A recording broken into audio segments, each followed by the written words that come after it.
So, next up on the big screen, we are going to play the movie moment that makes you literally or metaphorically pump your fist in the air. Mine's definitely from Gladiator. Russell Crowe comes out and he's told, to start winning the crowd and be more of a showman.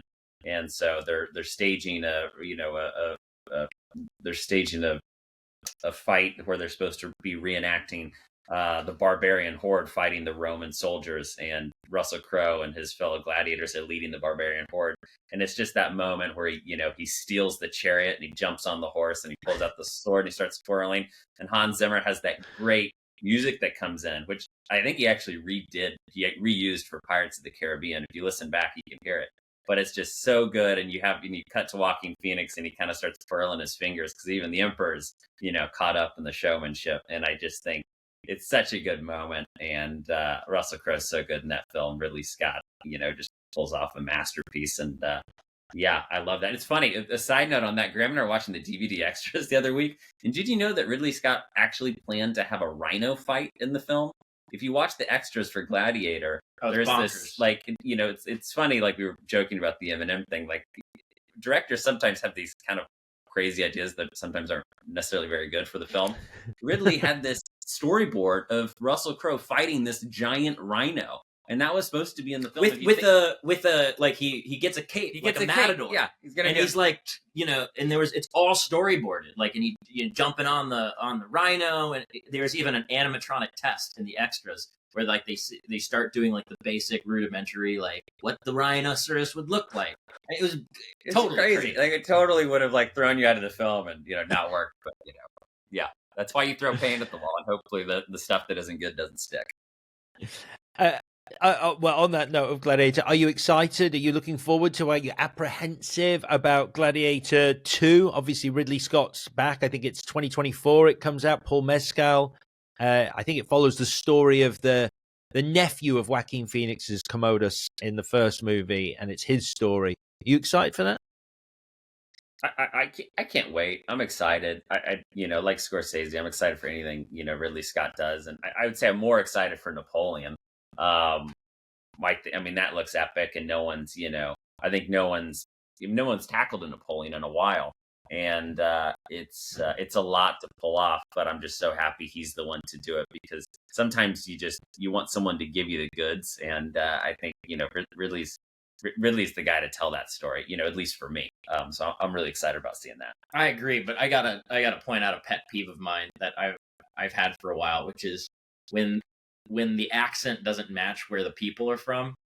Like I'm like, how, like the dialect of a Frenchman is so unique, and how can we not have how it, like he's speaking with a standard American accent or something like that. And I had the same problem with Chernobyl, where I was like, I watched the series and I'm like, why are all these Russians speaking with a British accent? They're like, well, they're foreign, so they're speaking English, but we'll make them British. I'm like, no, like Russian, they're Russian. So like, if you can't have them speak Russian, then like, it is kind of weird. It's like Britain's arch rival during World War II was the Nazis, but how many Nazi movies are speaking in the perfect King's English? So it's kind of like I don't know.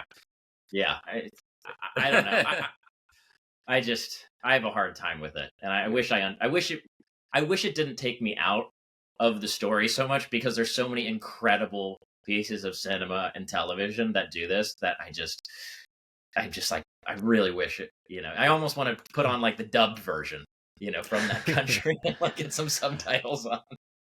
But that's a really interesting point, isn't it? Because I will choose subtitles over a dubbed version, because I find the dubbing sometimes takes me out when you have the subtitled rather read and hear the dialect of the place in question than I would have the dubbed version.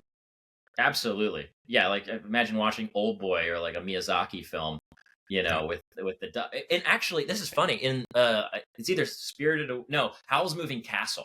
I was introducing someone to Howl's Moving Castle, and they watched it and they liked it, and then I realized they watched like the standard thing that a lot of people do is they watch it dubbed.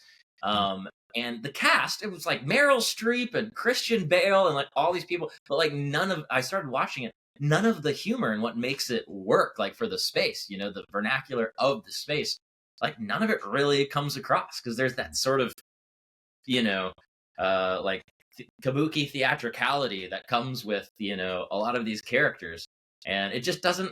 If you're speaking English, you can't do it, and you're certainly not allowed to try. Thank you so much for watching this interview. I'd love it if you would check out some of the other interviews on our channel. They're all fascinating and unique trips to the movies with some wonderful, wonderful guests. And if you would like to find out more, do hit us up on our social channels. We are at Trip to Movies Pod. That's at Trip to Movies Pod on all social media with lovely content on there. And you can get in touch with us if you so wish. Thanks again.